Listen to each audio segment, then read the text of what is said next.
Addiction is the epidemic of our generation. Every 4 minutes, people are overdosing in the U.S. Drugs and alcohol are tearing our families apart. The only way to combat addiction is through proper treatment and customized care. As people are slipping into the grips of addiction, nationwide Banyan Treatment Center facilities stand as the leader in providing growth through recovery. Addiction does not discriminate. Do not let yourself or someone you know become another devastating statistic. Call now, 855-6-BANYAN.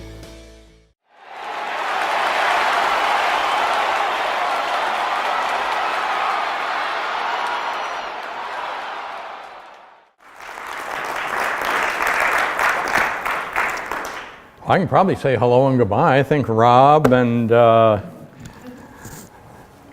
Chris over here probably stole half of what I was going to say, but I think I have enough else to say. Okay. Reinforcing the message. We'll reinforce the message. There you go, Rob.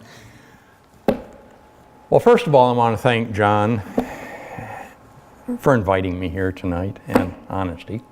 It is an honor, it is a distinct pleasure. As he said, I do have a son that right now, and I'll fill you in a little bit more on that, is in Henrico County East for a second time. Voluntarily, by the way. But anyway, to get started, I just want to go back in history a little. I was going to talk about the prisons, a private prison system, but I think that Rob pretty well covered that, you know. We, starting in 1971, declared that war on drugs has been a total failure.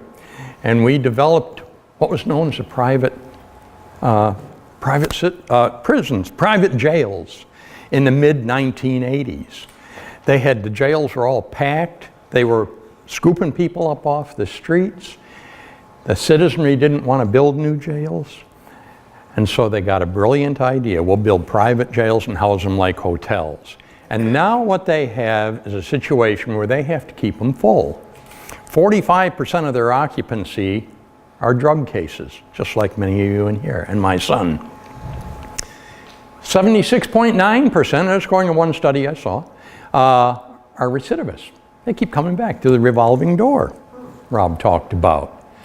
It's pretty significant, you know, and I ask myself, you know, I can think back to when I first held that baby in my arms. His name was Brandon. And I looked at him, and thank God he entrusted me with him.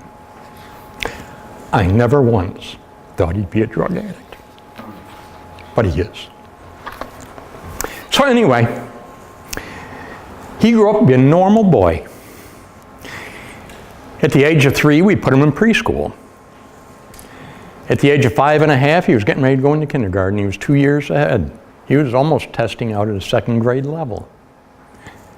I asked him, do you have advanced placement for those that have been in preschool? No. Can you test out and skip a grade? No. Everybody starts at base level. Well, I'll tell you, I'm not an educator, but I have a couple degrees, and I know darn good and well that if you don't keep a person reaching, you're going to have some problems. You got to keep them motivated. I don't care if that's an employee or a child.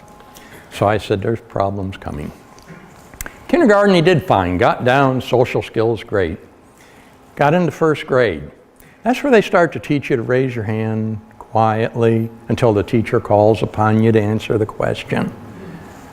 Teacher would ask, how much is 2 and 2? 4. Who was the first president? George Washington, you know. And he was just eager, you know. It wasn't the fact he was trying to be disruptive or anything. And he knew most of the material for the first grade. And so by the midterm parent-teacher conference, she says, well, I'll tell you what, we need to calm him down just a little. It's going to help his education process. And what you can do is you can take him down to your family doctor, and they have some stuff that they can give him. They did. I took him down, you know, and he says, yes, he is somewhat ADD, and what we can do is give him a little Ritalin, and this can settle him down. Some of you in here may have had Ritalin. You may know what I'm talking about. I see one head shaking anyway. And so he was on it off and on through most of his school year until he went in the Navy. I was told there's no lasting side effects, so What are we going to do? If that's what the government is recommending through the education system, the doc says no lasting side effects, I said, okay. So we put him on the Ritalin. He goes in the Navy. He went out after 9/11 on the Enduring Freedom Run on the USS Roosevelt, came back very proud that he could serve his nation. Got out of the Navy, came home to live with us, and I noticed there's some beer cans in the trash here and there. You know, not unnormal. All of a sudden, beer cans disappeared. And all of a sudden, he picked a couple marijuana charges. And I thought, oh, wow. And so it went on. And you know what happens when you pick a marijuana charge? All of a sudden, you're put on probation.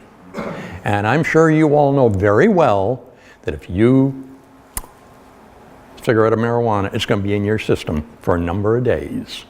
And you don't want to go to that PO and test because you're going right back to jail. A given. So they got cute. Well, we can take these pills. I don't know what they all are. Xanax, this pill and that pill and whatever else, but led to opiates. And that's a steep slide down. He's tried everything. You know, we tried the 6-day detox. That'll keep you alive for 6 extra days. That's about it. We tried Suboxone, which I also, upon further research, do not necessarily recommend, but back then we were trying whatever we could. I got a chance to talk to the Suboxone doctor. I said, what is going on here? You know, he gets out of jail, and he goes out and he does it again. He says, I'll tell you exactly what's going on. He's got ADD, and with ADD, your mind is somewhat out of sync with reality. And you can notice it if you're ADD. And what they do is they tend to take any type of substance to bring it back into sync. And that substance could be marijuana, alcohol. He told me one time he didn't want to be an alcoholic. I can't blame him. I'm glad he isn't. So anyway, what happens? He's come out of jail and he's told me, you know, I really want to do better. And I'm really going to quit. You know what? I believed he was telling me the truth. There were people that didn't believe he was telling me the truth. He was just telling me a lie. I believe he meant it. But he couldn't do it. He'd go in, now this is up north in Stafford County, Rappahannock Regional Jail. You go in, they lock you down in a 10 by 10 cell, and that's where you stay. Oh dear, and I got 2 minutes, and I barely started. So anyway, to wrap it all up, the jail cell didn't cure anything. So then he came down here, picked a charge out of Richmond, and he went and got into the RISE program. It totally changed his whole attitude, his whole outlook, and everything else. Before he got out and was able to come into McShin, a Spotsylvania detective came up to meet him up at the jail, into the room. Brandon says, what did I do now? I haven't even been to Spotsylvania. You know, so his stomach goes up to his mouth. They go in and sit down, and the detective says, your mom just lost her life in a house fire early this morning.